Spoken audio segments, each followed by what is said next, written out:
This episode of Tech in 20 SV is brought to you by swebapps.com, mobile app developers for your business. Find them online at swebapps.com. We're also brought to you by C4 Workspace, community, collaboration, cooperation, and co-working. You can find them at c4workspace.com. 210 TV, San Antonio's first internet television network. Find them online at 210tv.com.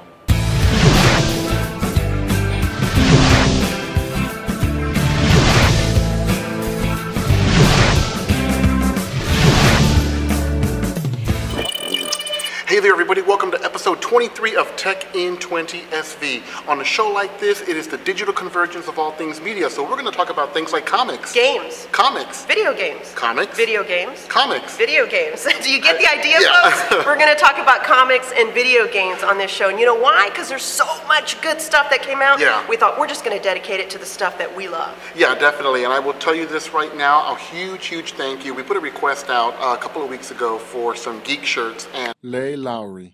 Actually donated the Han Shot First. Wait. Lay Lowry. From where? He's From at here, Lay Lowry. on Twitter. Sweet. And Nice so shirt. he donated the Way to Han go. Shot First, and for those of you Star Wars geeks out there, it's a huge debate. Who shot first, Greedo or Han?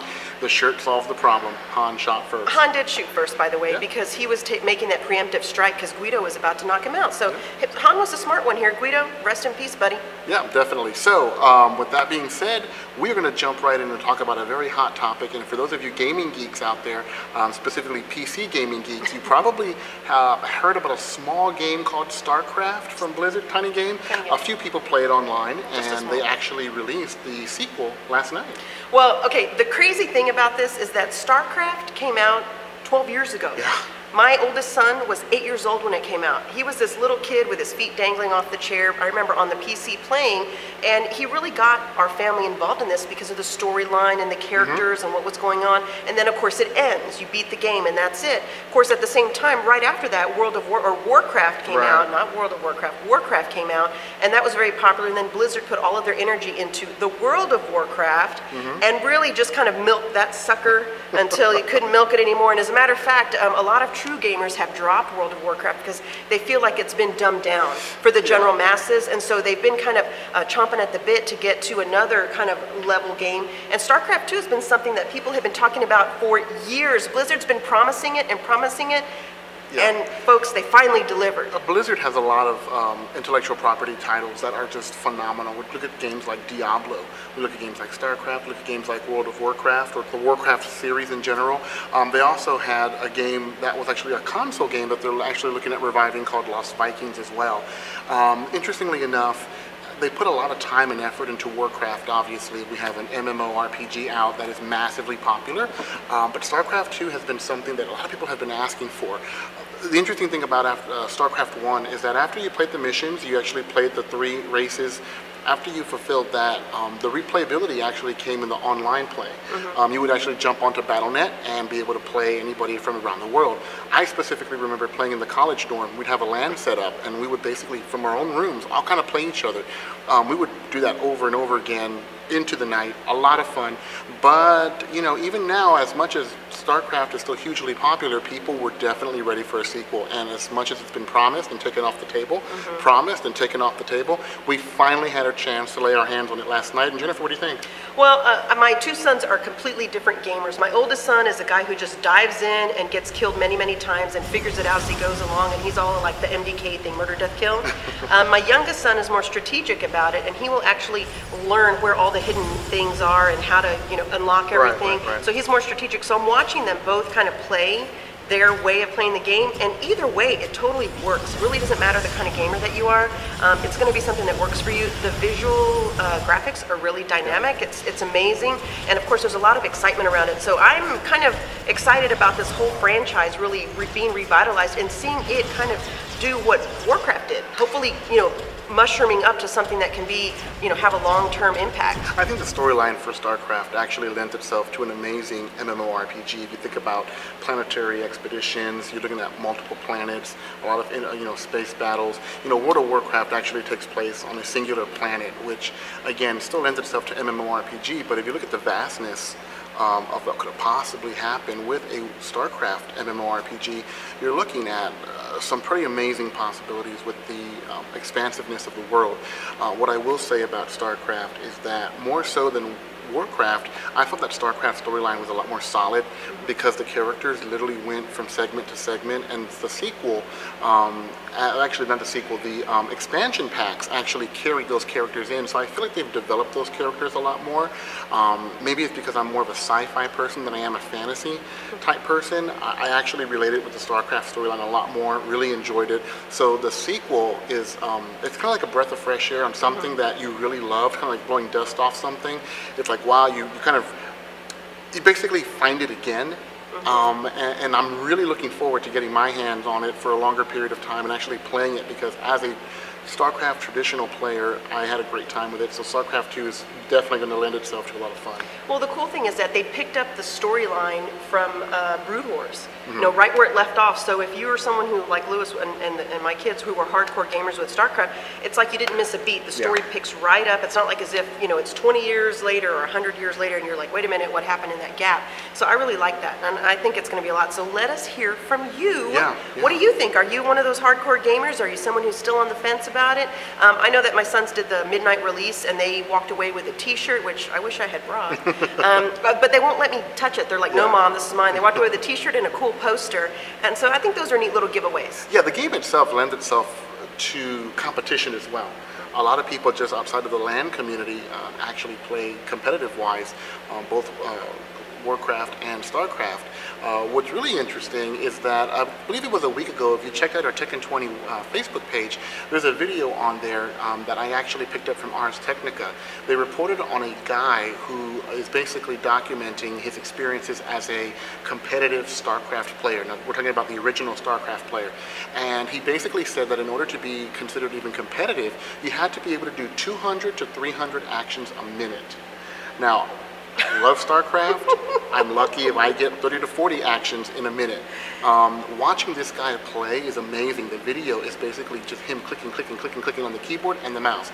It's like he's memorized the book of all the shortcuts. It is phenomenal.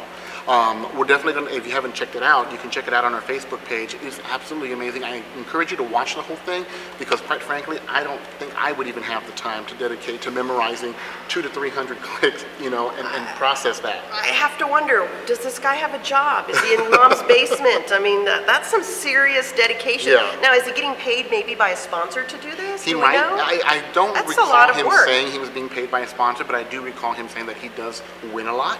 So maybe the winnings are kind of providing him some I guess some cushion in terms of, you know, financial stability. But, you know, 200 to 300 clicks is a lot, folks. I mean, literally, it is.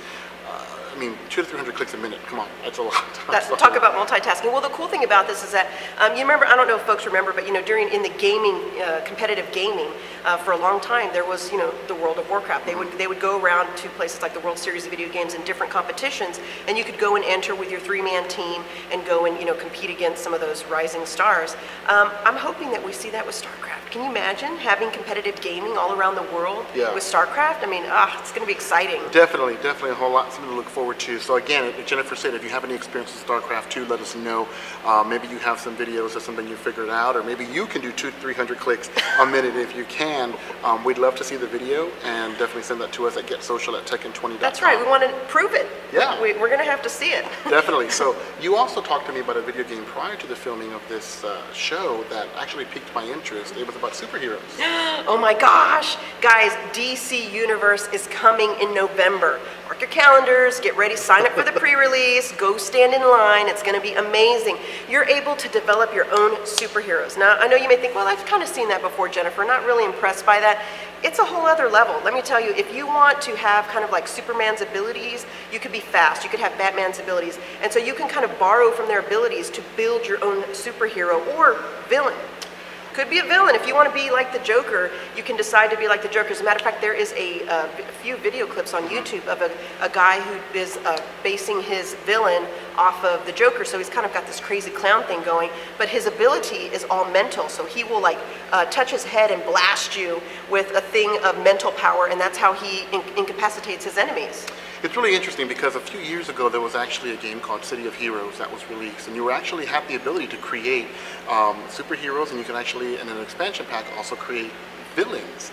I'm not quite sure if this is dynamic enough to be different from that title. I think the fact that the publishing house that's attached to it probably lends itself to a lot of marketability, because, I mean, come on, comic fans, if you love comics and you love these superheroes, you know what you're getting into, and the graphics look beautiful. It is definitely a step above what we saw in the past, the City of Heroes, but again, is this something that people would really play for a long period of time? Because if it is an open world platform and you aren't able to play, again, are there missions? Is it just open world exploration, interaction? Is it going to be a lot like Second Life, but with heroes and villains and superpowers? We just kind of go head to head, but with no real missions. I'm curious to know what's going to be the longevity of the gameplay. That's interesting, because I was watching that video, the videos on YouTube, and they did have the character, the guy was just kind of walking around saying, this is how you do this is how you do it. So it wasn't like necessarily a lot of gameplay. He did encounter another player in World, and so they did start battling a little bit, and so then he was able to kind of talk about that, but I didn't really capture the fact whether it was mission-based or not. So I think maybe there's probably more videos out there, but it'll be interesting. I don't know, I'm a big superhero buff. I love that stuff. I would totally base my character off of Batman and go for it. So when that game comes out, you're probably going to see me in World over there. Yeah, what's really interesting too is that we've seen a lot of games where they have PvP servers, which is player versus player servers. I used to be a real big player of Ultima Online way back when. They actually had what they called shards at the time, where you could play the game and you could not attack another player, or there was another shard where you could still play the same mission, same game, but you could be attacked by players. It was a PvP server. So I'm thinking that this superhero villain is going to be a PvP server.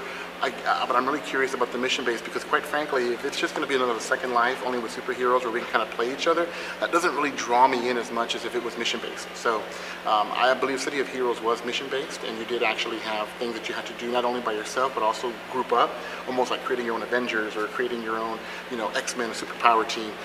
Again, I know this is still early on. The game comes out in November. Right. Good, in time for Christmas, folks. Yeah, and especially with Comic-Con having just wrapped up, people are hyped about superheroes, and that's what everybody's talking about, especially with movies and comics and all that good stuff. Should be interesting. I agree. I can't wait. I don't know. I'm a big geek about stuff like that. I just think it's a lot of fun. If you're also a geek like that, let us hear from you. One of the interesting things about Comic-Con, and I actually had a conversation with Todd O'Neill here at C4 Workspace, and I know we covered this topic as well, is the fact that, Comic-Con was actually comics, but it was really leaning heavy on the film aspect. Now, some of the movie panels actually were really, really interesting. One of the interesting things about the movie panels also is that they also had television series there, which I thought was really interesting. Well, I mean, there's Sci-Fi Channel. I could get that. Yeah, exactly. I mean, are we talking like Law and Order? No. We're talking more sci-fi series. I mean, in the past, I think that's allowed. Yeah, in the past they've had Buffy the Vampire. They had panels. They had Firefly panels, which I'm a huge fan of. And I think this year one of the big sci-fi television panels they had was Stargate Universe. Now, I don't know if you watched Stargate or have been a big fan of Stargate. I'm a big fan of the movie and a pseudo fan of the series. Some are real hit and miss. But I'm just kind of curious from our audience. We talked a little bit about it last week, and we really want to hear what your thoughts are on the entire Comic-Con situation. I mean, everything happened. It's all done. You heard about some really great things both from the movie and the comic side, but we'd love to hear from you. If you attended Comic-Con, send us some videos, send us some photos. I actually was really interested in seeing what some of the cosplayers were dressed as. Last week, we filmed at Oople's Apparel and talked a little bit about cosplay. But I know at Comic-Con they went well above and beyond. I mean, down to full-blown makeup. I saw some Klingons there. I saw some full-blown superheroes, not just in spandex, but had all the makeup and the headgear and everything on. So, I mean, if you attended, we'd love to see those photos. Definitely send them to us at GetSocial at Tekken20, because the Comic-Con is something that I think you and I would definitely love to attend. It's like the central for geeks. I don't know if I heard people who spent 6 hours in makeup to attend this. I don't even want to spend that kind of time. Okay, we're not going in cosplay gear. Well, and if we did, it wouldn't be a 6 hour kind of deal. It'd be something that you just kind of throw on and maybe a little, makeup. But I don't know, you guys, you're dedicated, you know, thumbs up to you, my hat's off to you as well. Yeah, definitely. So, Jennifer, any tech topics that have interested you this week, that have piqued your interest or kind of got you concerned?